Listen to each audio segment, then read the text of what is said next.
Welcome to the great finals of the New Realities competition from 1E9, the XR HUB Bavaria and Huawei. For the second time, we were looking for innovative ideas that show us what's possible with virtual, augmented and mixed reality. This year we were looking for two types of entries in particular. Projects that contribute to a good metaverse, that's everybody's talking about, and projects that combine XR technologies and other new technologies, for example, artificial intelligence, to create new solutions and experiences, from artworks to B2B products. From the many submissions we received, we selected today's 5 finalists who are about to present their ideas to us in pitches. And to select the winner, we have the support of a great jury, which I will introduce to you right now. Please welcome here on stage. I can't see her. Ah, there she is.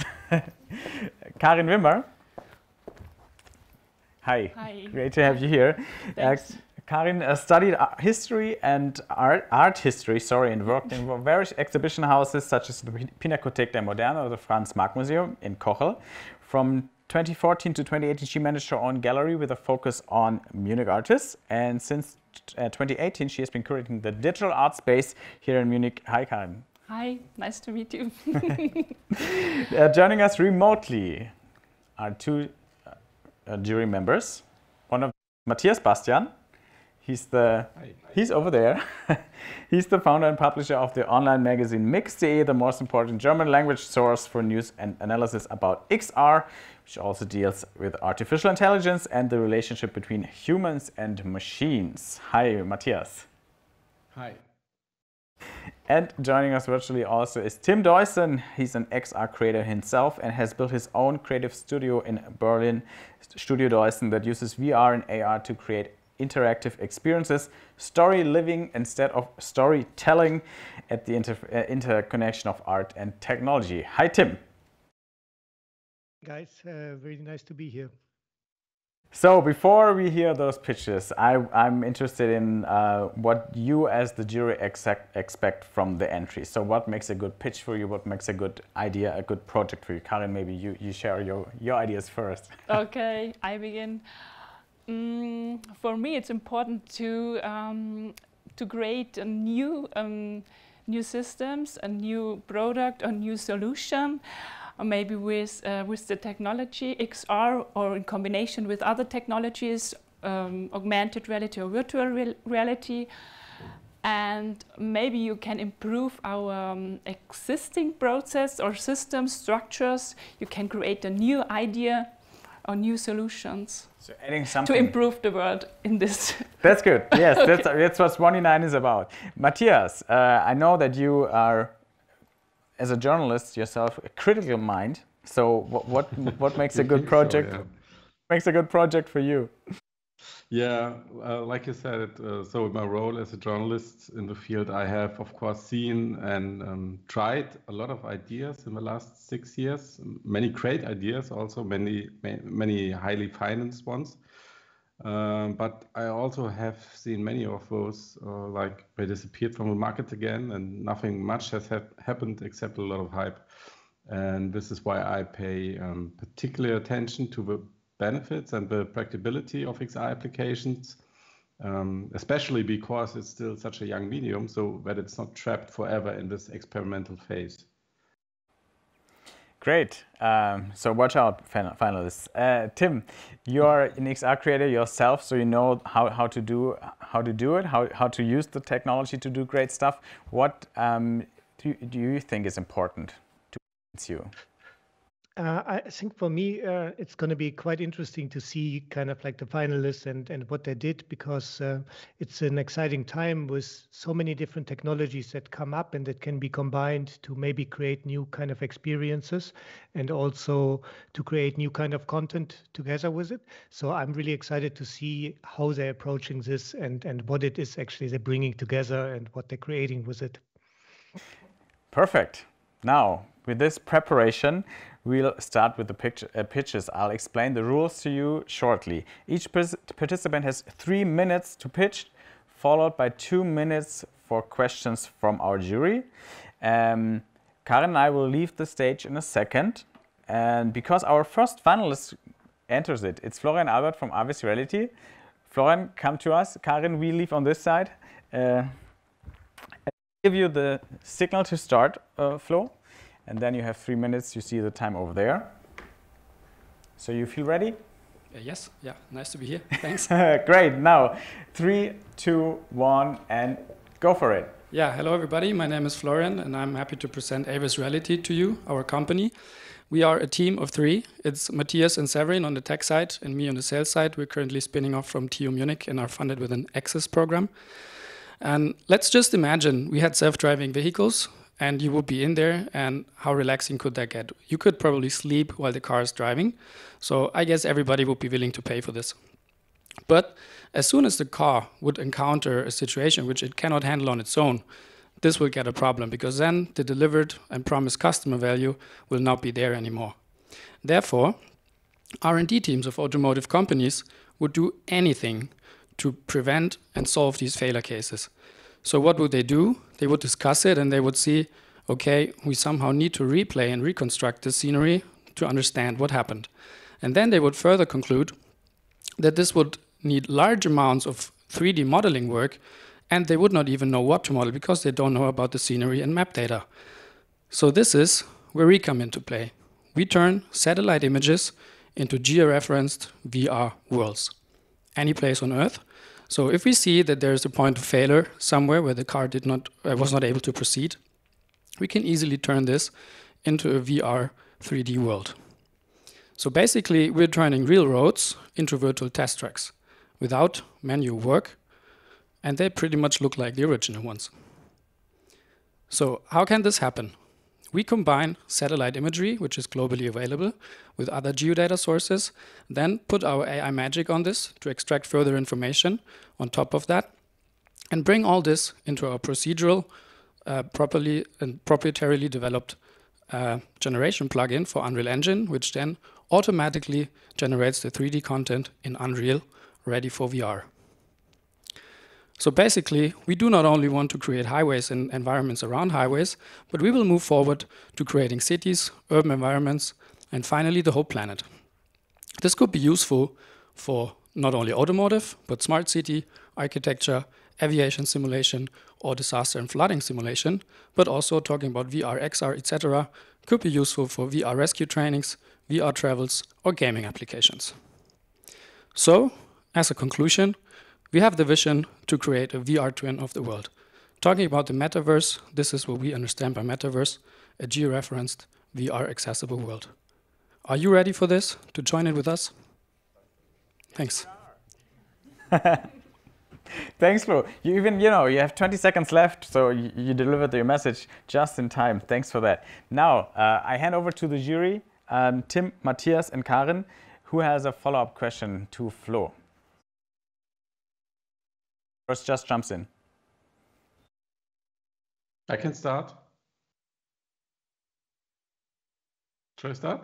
Yes, okay, Matthias, go for it. So I really like the idea. It really sounds like a business model, and if it's technically possible, and I also think there a lot of companies would be very interested in this technology. So how would you make sure that your 3D reconstruction has the level of detail it needs for a realistic, or at least a high quality simulation? So the AI reconstructions I know are mostly still pretty rough and error prone. So I think there's different points to this. The first point is that as long as you're using real-time rendering environments like Unreal, this has physically based simulation environment already in there. So the physics are correct. And the other part, of course, is the level of detail that we can gain from only looking from bird's eye view, I guess. That's what the question targets. Here it comes to the point that the more data sources we can add, the further we can move on from recreating plausible stuff towards recreating really authentic stuff. So for example, if you think at a later stage, we would not only have the satellite images, but also some Google Street View images, which we could extract information from, then we could increase the level of details. Okay, time for one more short question from the jury. Yes, one. Tim? Maybe my question would be, how would you deal with, on one side, like data security? Like, for example, if you also access GPS data from a car, can you actually do that and use it? And then maybe like a second question with that is, what, like in your example where you were talking about a car, like what if the mistake wasn't caused by the road, but by other factors, other cars driving there, road signs, raining, things like that? How would you approach that? Besides that, it's a great idea. Thanks. Yeah, that's actually what usually happens. It's not affected by the environment, but by the cars that drive there or the other participants. Therefore, we are only one modular block in this whole simulation framework. So we do the static environments, and then there's other companies that do the dynamic ones. So this is not up to us. And talking about data security and GPS, that's basically the stuff what the automotive companies at the first stage give to us. They take care of the data security there. They only give us the area of interest that they want to have reconstructed. Great. Thanks, Lo, for the pitch and the answers. And you got nice feedback from the jury, so I guess it worked. Now the next pitch is from Aida Bakthiari from the collective Gnothi.info. Hard name, I hope I said it right. Aida, please enter the stage. We leave. Thank you. Thank you for having me. I give the signal. I still need the clicker. the clicker. Thank you so much. We had to disinfect it, so it takes a second. Okay. So, 3, 2, 1, go. Thank you. Thank you. My name is Aida Bakthiari. I'm here to show you our educational project, Digital Ö. In this project, we combine different parts as in the center of education, serious games, and creative research. So if I was to explain the project in one picture, that would be it. So let's see what's happening here. There is this young boy sitting there. He plays games a lot, like a lot of other people in his generation. He is in social media, using a lot of online information to learn.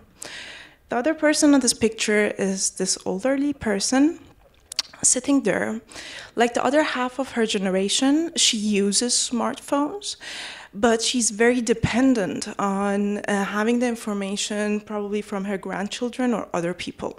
So she gets the information of what kind of devices she needs to use, how she can use the devices, and what exactly the content is that she's using. So this is the so-called digital divide. And in our project, we go on and design a mixed reality game with teenagers. The teenagers develop this game together with the elderlies. And during this process, we explore and discuss the nature of digital media and digital literacy.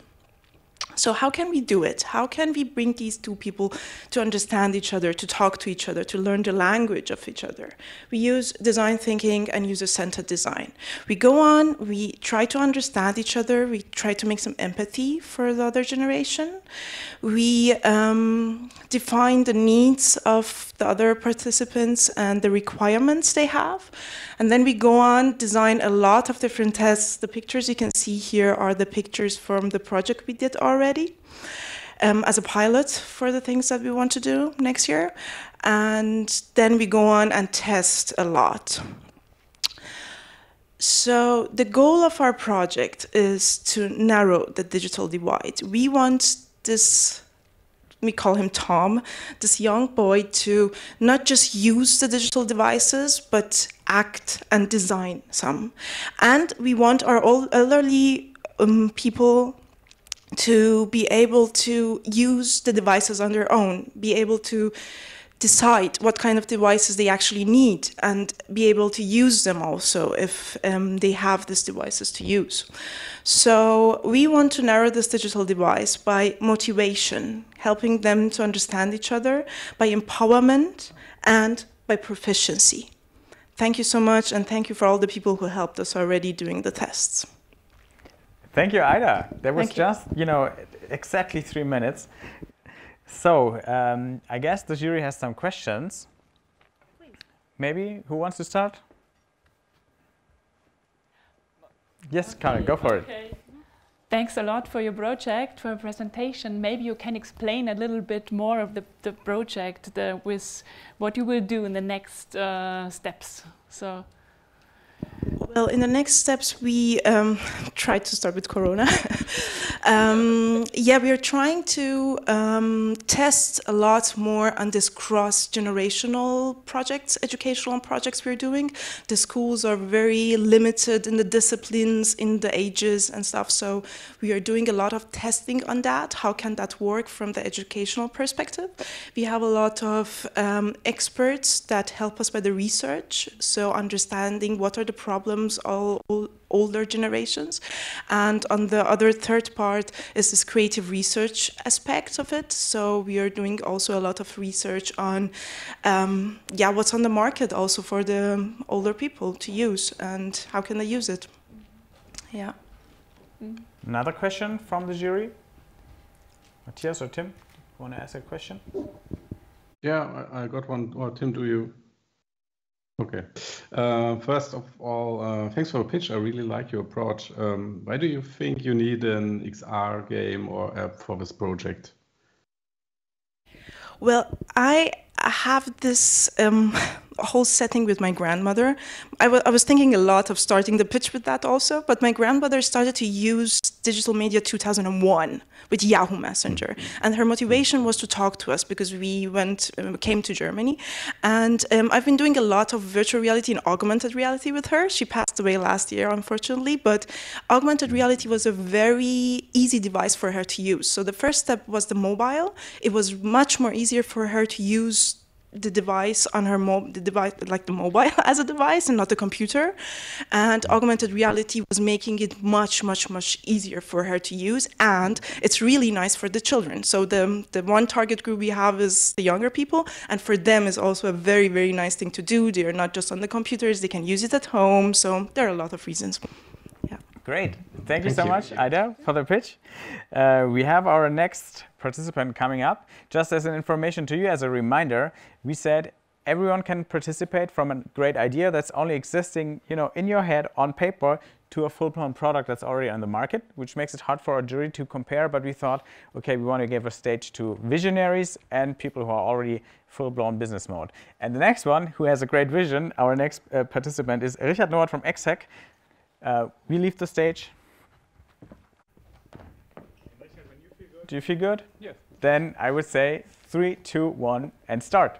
Yeah, hello. My name is Richard Noack. I'm the co-founder of XHACK, and today I would like to present to you the augmented reality Babel Fish for theaters.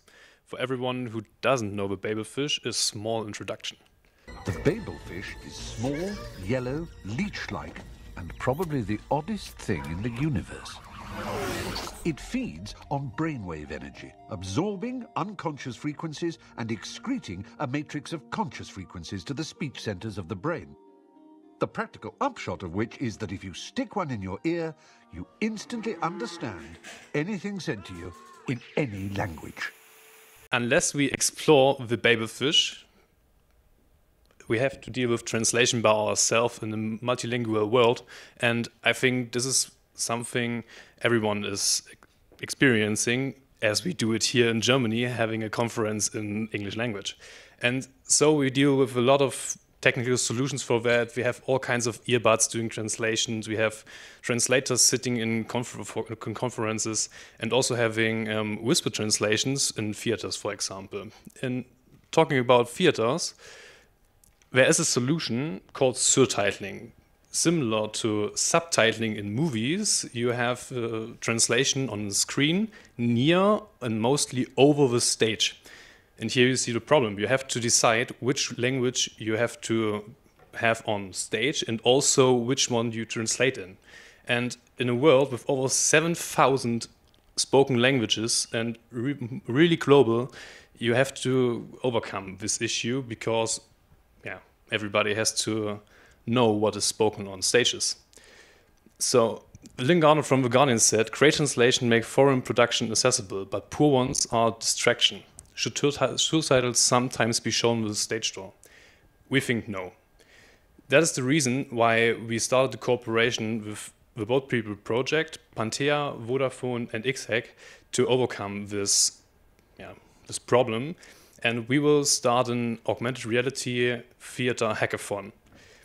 At the 11th and 12th of December, we will have a hackathon in hybrid in Göttingen, where a lot of hackers can join us and start building the Babel Fish solutions for theaters. After the hackathon, we will have a play with premiere in the March of 2022. Working with the open source solution, build it at the hackathon, so everything what is created at the hackathon can then be explored by the participants of the artistic plays, and the spectators have the possibility to use all the stuff that is created. We hope that we can bring together the technology on one hand with art of the other hand, and have so a great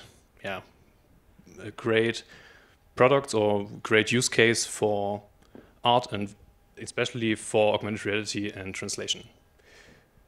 I would like to end with Walter Benjamin. He said it's always been the most important task for art to create a demand that the hour has not yet come to satisfy, and I think that's especially true for XR, virtual reality and augmented reality.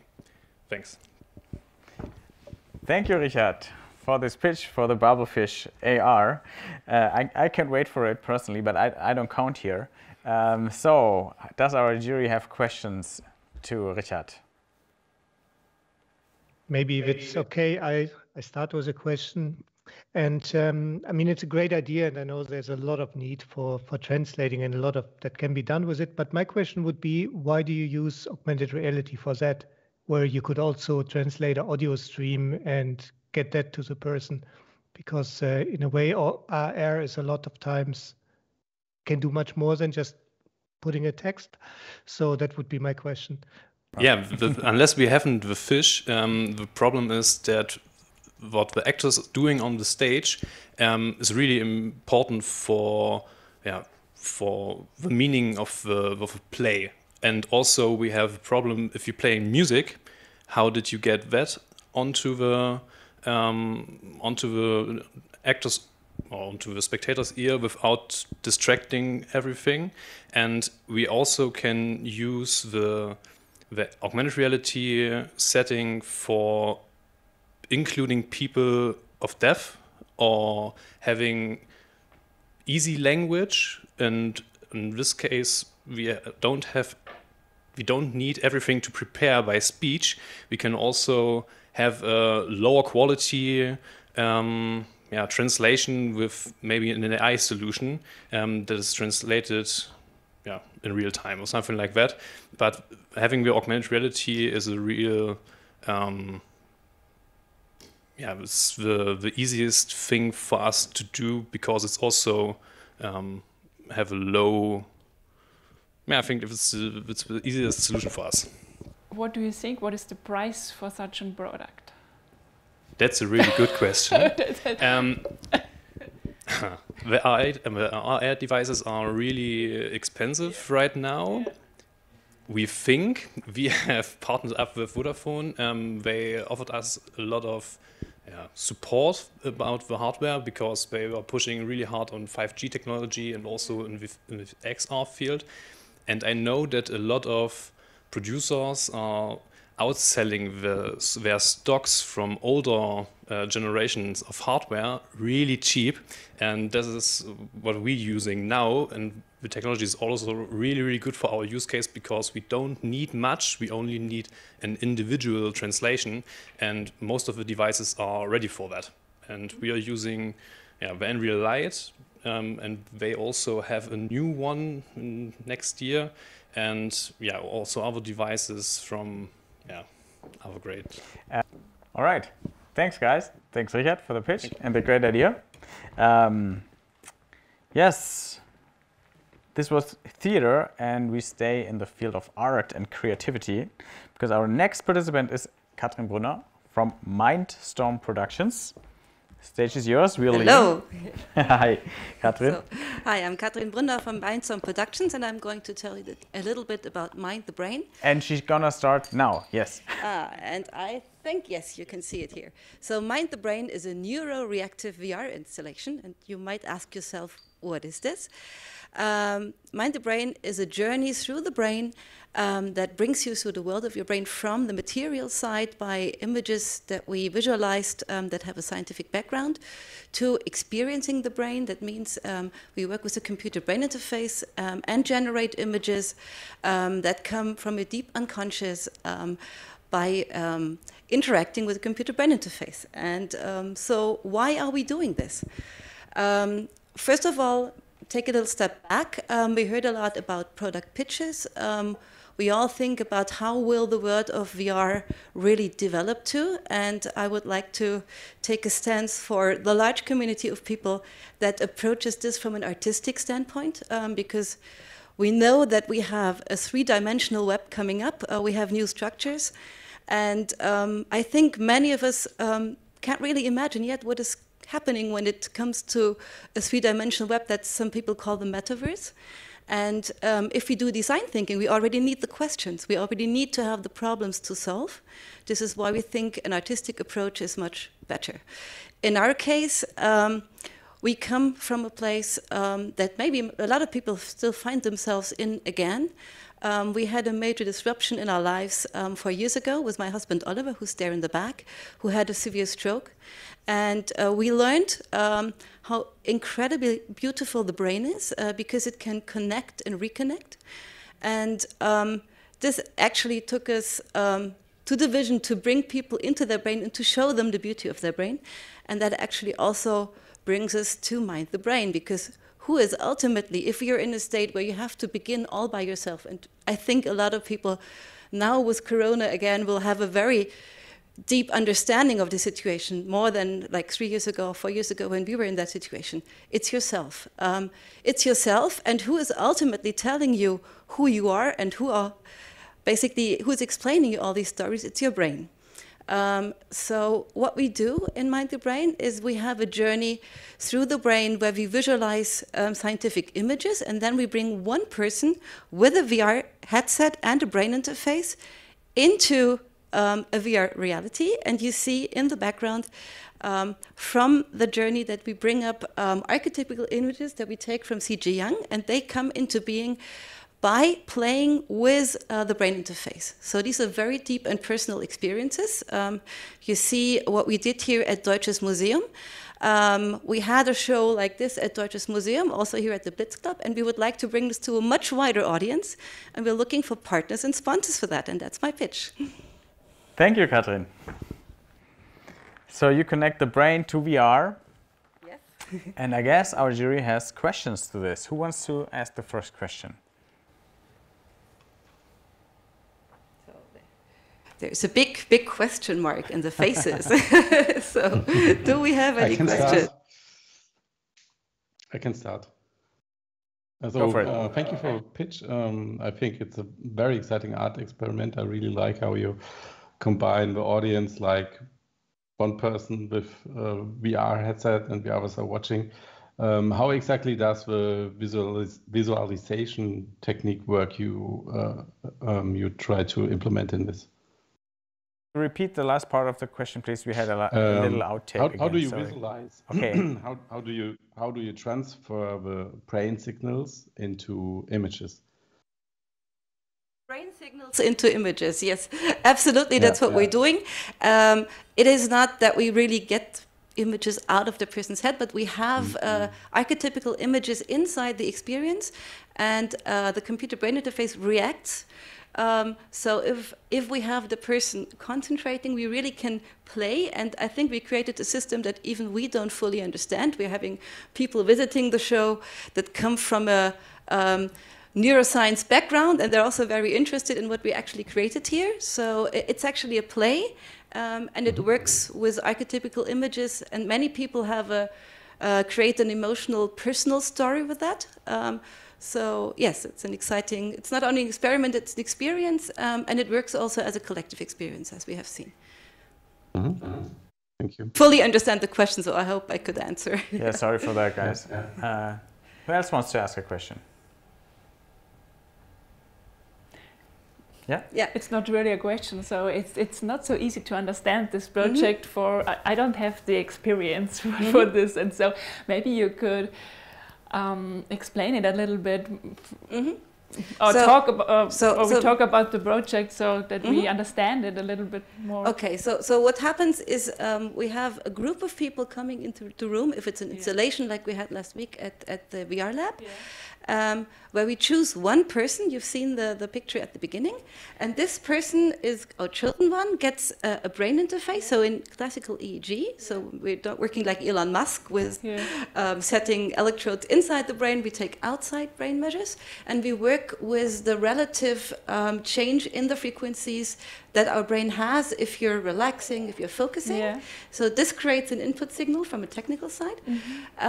And so we have this person in the VR that has a journey through the brain. So we animated from scientific partners that we had images of the brain, and then we have parts of the experience that react to the brain interface.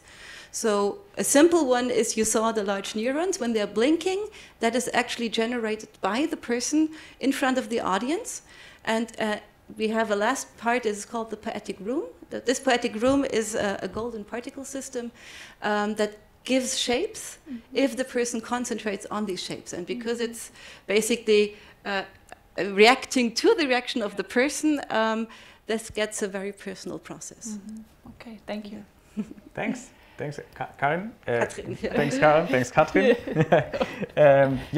We can stay here for a second. When I'm announcing our last finalist, who is Markus Schmid from PREZP.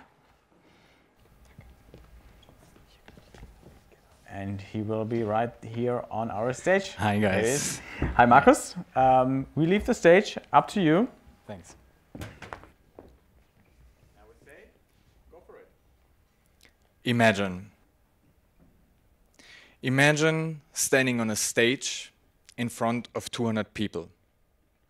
200 pairs of eyes staring at you.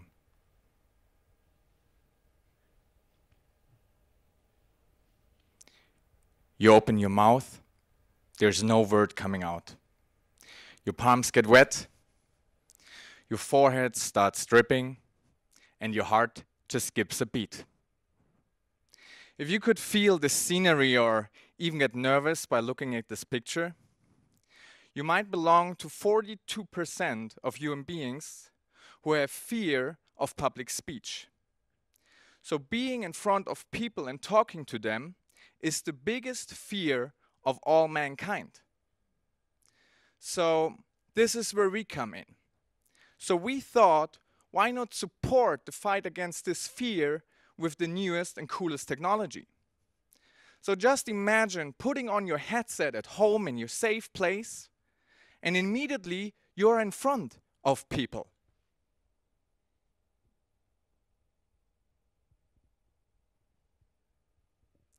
You stand in front of 300 people and you can talk to them. You have different sceneries and you have the same feelings like I have now being on stage in front of you. This is what we do. My name is Markus. I'm the co-founder of PREZP, and PREZP stands for Presentation Platform. So we built this app to help the people to fight against this fear. And on top of that, we use AI analyzers to give you a feedback on your speech. So how is your speech speed? Do you do enough pauses? What about the filler words, the that you know? We analyze your speech sentiment and stuff like this. Because we want everyone to feel better on stage and to get better in communication skills. Because everyone can be a rock star on stage and everyone should feel comfortable to be up here. And this is our mission, because we strongly believe that with the newest technologies, we can improve the communication skills of every human being. Thanks. Thanks, Markus. Oh. That was me from the metaverse. Thanks. Now, does our jury have questions about PREZP? Who wants to ask Maybe first? I can throw in a question there. That's quite a beautiful idea as well, and it kind of like relates to that whole wider field of VR and therapy. And my question would be, on one side, how do you want to make the experience kind of like so immersive that it really has an effect on you? And how do you want to kind of like measure or log or estimate if it actually has a kind of like learning effect for the person? So first of all, with the whole scenery, as it's a 360-degree scenery, and we film real people, so we don't work with avatars, so they're real human beings. The scene that you've seen was the Audimax of the Technical University in Munich with 300 people that we brought in and that we filmed. So this is a real good experience. And on the experiences, we have, first of all, our analyzers, where we just can prove with grading systems and so on that people improve. And on the other hand, we're just talking to universities to somehow maybe also get some studies done to have studies on the effects of those things. But besides that, the University of Basel is leading in this field and has already published many studies on the good effects of VR in this field. So, any more questions? Yeah, I can ask another one. If you have to. Thanks for the pitch. Very cool presentation. Thanks. Did you train with your own software? I have, in English, I have some buzzwords I often repeat, so talking about filler words and so on. So yeah, sure I did. Okay, add on question for me. What are the words that you repeat, that you tend to repeat? In German it is eben, and in English it is obviously. When I get into the word of obviously, I'm repeating it all the time without realizing it, but now I'm really taking care of that. That was obviously a great pitch. Thanks, Marcus, for that. Thanks. All right, guys, those were the 5 finalists. Now the jury needs some time, of course, to find out which one was the best and which will be the winner of the New Realities contest this year. We will announce the winner from our 1E9 metaverse, from our virtual reality world that we created alongside this conference. So if you want to join us there, just click on the green button below the live stream, enter the metaverse.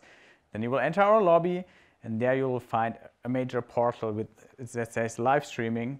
Enter this, then you will be on the live streaming area and look for the great auditorium in the middle. There you will find us in about 10 to 15 minutes. Yeah, that's how long the jury might take. And you will meet the finalists here.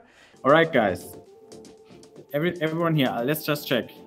The jury is here. I see Matthias, I see Tim, and I see Kathrin, right? Are you all there? Yes. Yes. Yes. Hello. Hi. Perfect. Then the audience, the participants. Flo is here, Aida is here, Richard is here, Kathrin is here, and Marcus is here. Are you all hearing me? Can you hear me all? Yes, we can. Perfect. Then I have the jury verdict. I know who won, which project won, and I'm going to announce it now. And I think we're already broadcasting. We will repeat the announcement on stage after the break, but the first one is here. So the winner of this year's New Realities competition, which means €1,000 prize money as well. The others get something too, but the winner gets €1,000. And the winner that was chosen by the jury is Mind the Brain, presented by Kathrin Brunner. Oh, whoa. Congratulations. Yeah. Congratulations. All right. Ooh. Congratulations. So let me ask the jury maybe. Yes, Yeah, it's this is absolutely wonderful. great to react. So jury members, Tim, can you explain the decision of the jury? I think, first of all, of course, thanks a lot for everyone kind of like showing their project to us and pitching them. They're all quite nice ideas, and I think it's really exciting to see where all of them goes. But as we know, that's the hard thing about it. You have to take a decision, and for us, kind of like the project that Kathrin did with Mind the Brain and with her team really kind of like nicely shows how you can bring together, you know, like virtual reality elements, VR experience, and in this case, like EEG mind sensor.